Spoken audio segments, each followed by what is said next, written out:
दूसरे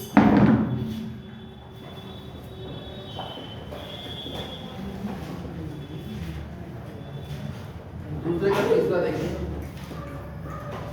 वर्गमूल 5 प्लस वर्गमूल 2 का इससे हल। इसको हल करने के लिए आप देख रहे हैं वर्ग हम जानते हैं, एक आइडेंटिटी आपने पढ़ी हुई वो थी a प्लस b का वर्ग। कितने बच्चे जानते हैं आइडेंटिटी? ठीक है, ये सूत्र होता है। तो आप यहाँ a की जगह वर्गमूल 5 प्लस b की जगह वर्गमूल 2 रख दीजिए। तो वर्गमूल 5 का वर्ग प्लस वर्गमूल 2 का वर्ग गुणा 2 गुणा वर्गमूल 5 गुणा वर्गमूल 2। वर्ग से वर्गमूल कट गया, ये वर्ग से वर्गमूल कट गया। और ये मैंने आपको सुबह बताया था, वर्गमूल गुणा से गुणा हो रहे तो 5 हो तो 7, ये इसमें मत जोड़ देना क्योंकि ये अलग पद है, ये अलग पद है। पद जो है वो समान और असमान होता है तभी जुड़ता है, सॉरी जब समान होता है तभी जुड़ता है। यहाँ 2 और 5 ठीक है समान है, लेकिन ये है वर्गमूल 10, ये उसी में जुड़ेगा जिसमें वर्गमूल 10 हो, वरना आप इसको ऐसे ही लिखकर छोड़ देंगे। 5 और 2 7 और ये ऐसे लिखना है।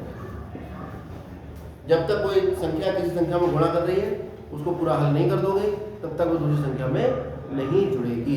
ठीक है, अक्सर बच्चे गलती करते हैं कि 5 और 7 और 9 लिख देते हैं, ये ध्यान रखिए।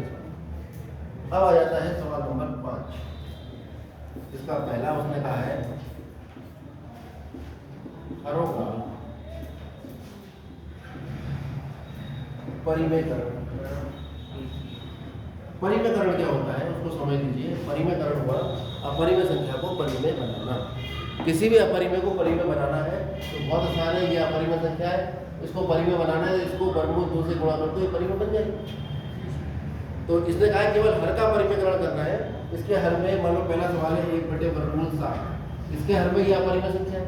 तो अपरिमेय संख्या के लिए इसको ऊपर नीचे वर्गमूल 7 से गुणा, कितना आ गया वर्गमूल 7 और वर्गमूल 7 की वर्गमूल 7 से गुणा क्या होगा 7। तो इसका जो हर वर्ग 1/वर्गमूल 7 था वो क्या बन गया 7, यानी इसके हर का परिमेयकरण हो गया। यही आपका आंसर। अगला सवाल 1/वर्गमूल 7 माइनस वर्गमूल 6।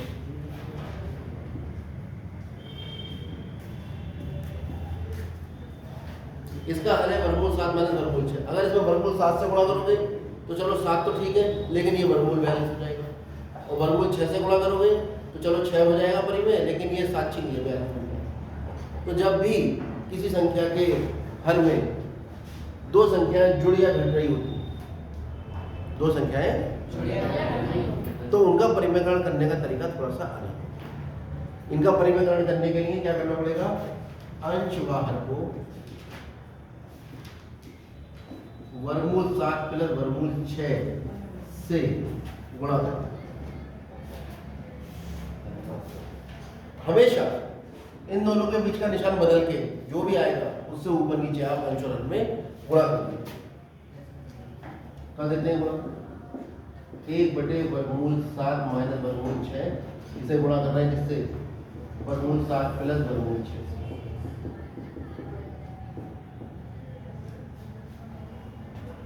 सुबह में बताने की कोशिश कर रहा था कि a माइनस बी गुणा a प्लस बी बराबर होता है a स्क्वायर माइनस, ठीक विनोद है, ये सूत्र है आपका। ये सूत्र यहाँ लगा है। इसके हर में देखो क्या लिखा है, a माइनस बी गुणा a प्लस बी। a का मान वर्गमूल 7 करना है, b का मान वर्गमूल 6 करना है। तो इसका उत्तर कितना आना चाहिए, वर्गमूल 7 का वर्ग माइनस वर्गमूल 6 का वर्ग। तो इसके अंश को तो कुछ नहीं कह सकते, ये तो ऐसे रहेगा। ये आ जाएगा वर्गमूल 7 का वर्ग माइनस वर्गमूल 6 का प्रयोग करें। तो ये आ गया वर्गमूल 7 प्लस वर्गमूल 6 और ये आ गया 7 माइनस 6 वर्गमूल 7 प्लस वर्गमूल 6 बटे 7 में 6 कितना बचा 1। अब इसका हर जो था जो कैसा था हर इसका अपरिमेय। अब कैसा बन गया, इसका हर कैसा था 1/वर्गमूल 7 का अपरिमेय, कैसा बन गया अपरिमेय। तो आपने इनके हर को क्या कर दिया, परिमेय कर दिया। अगला सवाल देखते हैं, चौथा तीसरा आप लोग करेंगे 1/वर्गमूल 7 माइनस 2। तो ऐसा करते हैं अंश व हर को वर्गमूल 7 प्लस, इनके बीच का निशान बदल। इसमें और इसमें क्या अंतर है, यहाँ दोनों संख्याएं कैसी थी अपरिमेय, इसमें एक अपरिमेय है और एक उससे कोई फर्क नहीं, आप बस बीच का निशान बदल दो, ठीक है। से गुणा करने अंश बाहर में करेंगे तो 1 की गुणा हो जाएगी वर्गमूल 7 प्लस 2 से, और इसकी गुणा हो जाएगी वर्गमूल 7 प्लस 2 से। a minus B A plus B, ये वर्गमूल 7 का वर्ग माइनस 2 का वर्ग, वर्गमूल 7 का वर्ग होता है 7, 2 का वर्ग होता है 4, इतना हो गया। तो आपने देखा जो हर इसका वर्गमूल 7 वाला वर्गमूल तो था, जैसे हमने वर्गमूल 7 प्लस 2 से ऊपर नीचे गुणा करी तो ये हमारे पास कितना बन गया 3, और क्या हो गया इसके हर का, अब परिमेय से क्या बन गया हर इसका, समझ में आ गई बात। उसका सवाल नंबर 3 बहुत ही महत्वपूर्ण है। कह रहे आपको याद होगा, ठीक है, क्या याद होगा कि पाई जो होता है वो होता है वृत्त की परिधि बटे वृत्त का व्यास। इन्होंने कहा परिधि को सी मानिए, क्या माना है इसको सी, और व्यास को डी मान लीजिए। व्यास को कितना मान लिया डी, तो पाई का मान हो गया आपका सी बटा डी, कोई दिक्कत तो नहीं। अब इस तथ्य का अंतर विरोध होता हुआ प्रतीत होता है कि पाई अपरिमेय है, क्योंकि ये तो दो, अब डी जो है वो 0 के बराबर कभी नहीं होता, क्योंकि अगर वृत्त का व्यास ही नहीं होगा तो वृत्त संभव ही नहीं होगा। इसका मतलब अगर वृत्त संभव है तो वृत्त का व्यास है, इसका मतलब इसका हर 0 नहीं होगा। तो एक तरह से परिमेय संख्या की परिभाषा में तो यही है कि पाई बराबर सी बटा डी, यानी कुल मिलाकर पी बटा क्यू, जहाँ क्यू 0 के बराबर नहीं। तो ये एक परिमेय संख्या हुई या अपरिमेय हुई,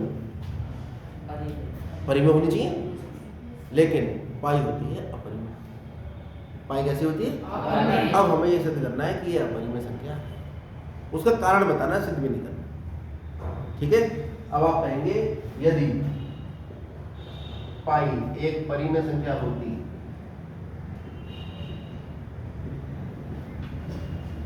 तो सी तथा डी कैसे होते, कैसे होते, पूर्णांक होते, परंतु सी तथा डी पूर्णांक नहीं है। पूर्णांक हो ये आवश्यक नहीं है, पूर्णांक हो ये है आवश्यक नहीं है। सी का मान अनवसानी अनावर्ती हो सकता है, अतः पाई कैसा होगा, एक परिमेय संख्या नहीं है।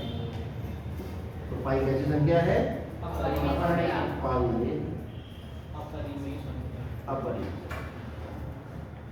मोटी मोटी बात ही बतानी है, ठीक है, क्योंकि किसी भी लंबाई को, मैंने अभी पहले इससे पहले बताया था कि किसी भी लंबाई को उसके शुद्ध रूप से आप नहीं नाप सकते, और जब भी नापोगे उसको एक दशमलव का और स्थान आगे और स्थान आगे, तो वो आपकी अशांत अनवसानी अनावर्ती आएगा, और वो अनावर्ती आएगा, नॉन टर्मिनेटिंग नॉन रिपीटिंग आएगा, तो इसका मतलब क्या हुआ, अपरिमेय बात नहीं पता।